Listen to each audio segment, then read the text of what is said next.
Assalamu Alaikum. Hello everyone, I am Husna Jolay and thank you so much for clicking on this video and welcome to the second part of my How to Study in the UK video series, I guess. This video series consists only two parts. The first part I posted, I believe, a week or a half ago, or maybe even longer.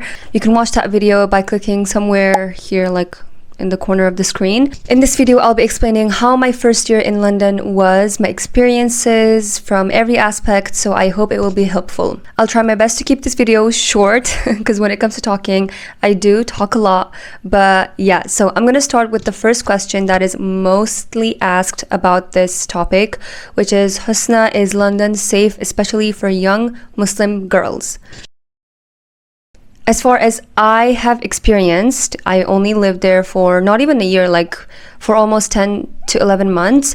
For me, London is safer than a lot of cities I know. I mean, alhamdulillah, I did not experience any racism, Islamophobia. I didn't experience any, crimes or anything. But obviously, when you go through TikTok or Instagram, you will come across like a lot of crime news about London, which is normal because last year, before I moved to London, suddenly I started, coming across a lot of these kind of scary TikToks about London, about the phone snatchers and all those. Phone snatchers are true, okay? There are phone snatchers, especially in the touristic places. But overall, you guys, London, as far as I have experienced, is safe. It is no different than Istanbul because I've been living in Istanbul for exactly 10 years now, and every other day we see a lot of crime news in the TV. But everyone loves Istanbul. It's pretty, it's beautiful, and I feel like every city has both positive and negative sides, so that applies for London as well. In terms of Islamophobia, alhamdulillah, you guys, I did not come across any Islamophobia until now. You will see a lot of hijabi and a lot of Muslim people in London. I go to University of Westminster and all my uni campuses have prayer rooms for Muslim students. My classmates and my friends are also very supportive of me. They are really positive, which I feel like that is honestly a whole another blessing that Allah has given me, having nice university friends, supportive, nice, positive, outgoing. I love my uni friends, so huge shout out to them. I miss them so much. I cannot wait to see them again. And other than that, just living alone in general in London, for me, it is by far one of the best experiences ever in my life. And honestly, my advice is to every person who reaches their adulthood, please, at least once in your life, experience living alone, whether it is living alone abroad or living alone in a different city, or even if it's like in the same city or in the same neighborhood with your parents. Just try living alone away from your parents, and I swear you will learn a lot, you will gain a lot of new experiences, you will gain maturity, and you will just meet with a side of you that you have never met before, that you have never even, knew the existence of before. So that is what living alone taught me, at least. But I feel like the best thing it taught me was problem solving. Like when you are alone, especially abroad, you don't know anyone, right? Like your parents are back in your home country, your friends, like all your comfort people, they are back in your home country, and you are in this whole new place alone. You have no idea what to do, and that's where you at first will go through a breakdown, but then you'll be like, I cannot live like this forever. Like I have to solve this issue. So you will learn problem solving, and I honestly, that is the best thing that living alone taught me. Now, I don't sit and cry when I come across, an obstacle or a problem or anything or anything negative. Instead of just crying or complaining, I am like, okay, if you cry and complain, it will do nothing but stress and harm to you. So get up, buckle yourself up, and try to find a solution. So that's like my whole experience in terms of living alone in a different country, different city, away from your comfort people. In terms of, safety, obviously, one thing about me is I'm a very cold person. I'm usually not the first one to approach to people, so I feel like that can also be one of the reasons why I didn't come across any negativity or any chaos or anything, like any toxic thing or toxic people. I always draw my boundaries, and I just make sure to stay away if that person doesn't seem like my type of person. I'm like, okay, we're good like this. But if I really feel that that person is good, their intentions are pure, I obviously like try to get along with that person. But overall, I usually set my boundaries. I make sure to not roam around places that are like way less crowded, but at the same time I also make sure to not roam around places that are too crowded because of the phone snatchers. And one thing about me is, just like I said, I'm a bit cold-blooded, I'm introverted, and therefore usually after sunsets I prefer to stay indoors, especially in university. A lot of people like to spend their nights outdoor, clubbing, or just doing some fun stuff with their friends. But I'm a type of person who prefers to stay indoors, watch movie, get into the blanket. I mean, university is in winter, so that's why I like staying in your room under your blanket is the best plan for me. So I feel like that's another reason why I did not come across any scary thing in London. I feel like, yes, the safety of the city that you are moving to is important, but I also feel like after some point it completely has to do something with you. If you are a calm person, and if you are a person who actually tries their best to stay away from chaos, then God will help you not come across any chaos or any negativity. But if you're a person who is just very into, you know, chaos and like toxic things and like, I don't know, drama or anything, then you will find yourself in the middle of a drama and you're going to be like, oh, living alone is so difficult, it's so hard, like I don't feel safe, you know, it's very toxic and blah blah blah. So yeah, I feel like at some point it completely has to do with who you are and what kind of personality you have and your lifestyle. Because I am more of a routine person. I love to plan my days, just like I love to stay indoors after sunset. And usually whenever I have errands, I try to get my errands done between 9 a.m. and 12 p.m. So yeah, in terms of safety, speaking from my own lifestyle, I found London safe enough for myself. I also pray to God that I may never come across any Islamophobia or any those kind of stuff. But just like I said, it's very Muslim friendly. You will come across plenty of Muslim people in London. I see hijabis everywhere when I look at. I have a hijabi friend in my own class, and yeah. When it comes to food, again, you guys, since London is a very Muslim friendly city, actually the UK itself is a very Muslim friendly country, you will find a lot of halal food, halal restaurants, halal groceries everywhere you go. Personally, the closest grocery store for my dorm is Sainsbury's, and Sainsbury's has halal butchery. They sell halal chicken, halal meat, halal breakfast stuff like halal turkey bacons, my favorite. So yes, you can find a lot of halal food in London, so no worries about that. Like for example, I have Uber Eats downloaded in my phone. Whenever I feel like I'm done with cooking, I just go on Uber Eats, and Uber Eats has a whole another section called Halal Food, and that's honestly one of the best things ever.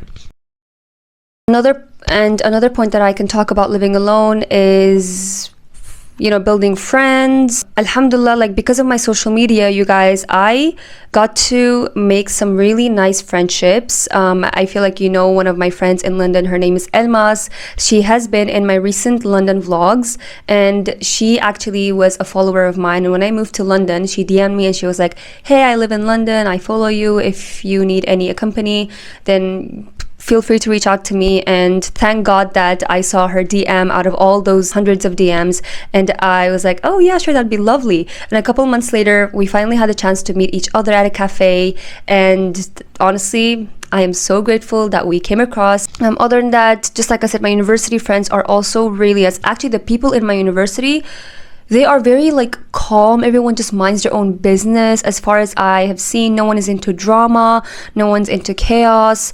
Everyone's just very supportive of each other, and I feel like that's because my campus is the creative campus. Like all the creative majors are in my campus. Usually creative major students are very much like in their own world, minding their own business. That's why I feel like in my campus, I didn't come across any toxic person or toxic friend or anything like that. Everyone's just very lovely and supportive towards each other. Everyone is super creative, and they have amazing sense of style. But yeah, that's so far what I can say in terms of friendships from my own experience. So overall, that is what I can say how my first year of living alone was. And now let's talk a bit about how my first year as a university student was in London at the University of Westminster. So again, if you don't know, I study digital media production, and I'm very much happy with my major. I mean, in the first year, you guys, we didn't study the production part. We only studied the digital media part, and then in second and third year we're going to study the production part. But yeah, overall digital media is definitely my cup of tea. It's very chill major. My assignments are very light. It's not like super crazy assignments. We just have essays, and we also have creative assignments. Like, for example, one of my assignments was to create and produce my own ebook. So we had to choose a book, and from that book we had to choose a part, and we basically had to turn that part into an ebook, and it was very fun. And other than that, we opened our own website and posts a couple of, you know, like newses in our own aesthetic and in our own style, but also keeping it professional because it's news. But yeah, so far my assignments were those type of assignments, and it was very fun doing them. Obviously, some of them were a bit stressful, but it is university at the end of the day. It is studies at the end of the day, so there will be a bit amount of stress. Other than that, my professors were also really nice. Like, I actually have a lot of professors from first years that I really liked, and they are very supportive. Like, whatever problem you have, when you go to them or when you email them, they will always be there for you. And I love that about my university. Like, it's not only about professors, like any professional that you want to seek help from in my university, they will always be open to help you. Like, they're very kind, very supportive. Like the student center, the professors, everyone in my university, alhamdulillah, they are like very down to earth, super open to help. And whenever you make a mistake, they're like, it's normal, it's okay to make a mistake, especially if you are a first year student. And I also loved how they not only spoke about our major, but they also spoke about what can we potentially do after our graduation. Like, constantly in our every lesson and in our every class, our professors used to give us, you know, advices and suggestions and recommendations about what to do after graduation. They also used to bring some expert people who were graduated from our major or a major that is similar to our major, so that they could come and, you know, just explain us their experience and what they're doing now in their lives, what kind of achievements and how did they found job and blah blah blah. Like, it's amazing. I truly am very happy with my university, alhamdulillah. I'm very happy with my major. I'm very happy with my professors and my friends, and just the overall vibe in my, you know, university life. I'm pleased with that right now, alhamdulillah. And inshallah, I'm looking forward to second year. Now, coming to how I managed to balance my studies, my work as a content creator, and just living alone, figuring things out like chores, laundries, cooking, because I'm in my home right now with my parents. All I do is just help my mom with, you know, tidying up the kitchen after whenever we eat food. I just clean my own room and that's it. Like, I don't do the laundries, for example. I don't cook. But in London, obviously, I do all those by myself. So how do I make time for all of those? How do I balance them? It's easy, you guys. Alhamdulillah, I don't have a lot of classes in a week. I only have like 3 days of classes. And in those 3 days, I usually have maximum 2 classes. And one class of mine is maximum 2 hours long. So therefore, I only have like maximum 6 hours long university classes every week. So that's, I feel like it's not a lot. And because of that, I can also make time both for my chores, my work, and my personal life, like my worshipings and my journaling and reading book and my hobbies and those kind of stuff. Now, coming to finances, I'm not so proud of myself when it comes to finances, you guys. After moving to London, I completely, you guys, stopped taking financial support from my parents. Not because they don't want to support me financially, but because it's like kind of weird. Like, you are moving out from your parents' house to live alone, and you're doing all that with their money. Like, it doesn't make sense, you know? Like, it will cost them more if you move out from their house and still take money from. I mean, if you're doing that, then oh my gosh, sorry, no offense, okay?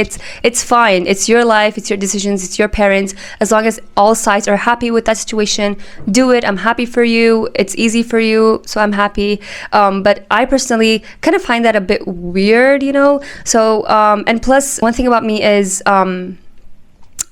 I challenged myself. I'm like, if I'm moving out, then it means I have to make my own money. So yeah, after moving to London, I completely started using my own money to survive this life as an adult. London is expensive, you guys. I'm not gonna lie. It's an expensive city, but when you compare it to, I don't know, like to Istanbul, there's no any difference actually. Like whenever I want to eat out here in Istanbul, the prices are same exact with, you know, eating out in London. Or whenever I want to go shop in Istanbul, the prices are very similar to going and shopping in London. But London is a bit, you know, pricier. But in terms of that, I don't have any specific advices because I'm still trying to balance and be responsible of my finances, you guys. I should stop shopping. Oh my gosh. I definitely got my lessons, you guys. I learned my lessons. I took my lessons. And in second year, inshallah, I will not spend my money for unnecessary stuff, inshallah, and I will save more money than spending more money. But yeah, you guys, I always believe that rizq is completely from Allah. When you have the right intentions, when your intentions are pure, when you're doing your best and relying on Allah, He will help you not only to achieve your goals, but also He will help you with your finances. So yeah, those were my experiences living alone in London so far, you guys. I hope I mentioned about everything. I'm still thinking, is there anything that I did not mention? No, yeah, that's pretty much everything. If you have any questions regarding this topic, I'd love to answer them in the comments. So go comment down below whatever question you have regarding living alone in London or studying abroad. I will inshallah try my best to answer every single one of them. But yeah, I hope you guys enjoyed this video. I hope it was helpful for you. I'm very grateful that the first video was helpful. So I hope that this one will be as helpful as well. Oh, by the way, in the first video, I forgot to mention one thing about what kind of documents you need while while applying for UK visa, UK student visa. I mentioned all the documents, right? But I forgot only one document, which is like the most important one. That is like the university, like letter of acceptance from university. So when you choose your firm university, you will get in contact with them and they will send you a letter of acceptance where there is information about which course you're going to study, how long is that course, the price of your your tuition fee, basically a whole paper filled with information about your university and the course you will be studying for 3 to 4 years. And that letter of acceptance is very important. Do not forget that if you are planning to apply for UK student visa. Thank you so much for watching this video. I'll see you guys in the next one. By the way, Deen and Dunya series will begin after this video, inshallah. So yeah, let me quickly note that as well. Stay safe. May Allah protect you. Ma salama. Bye.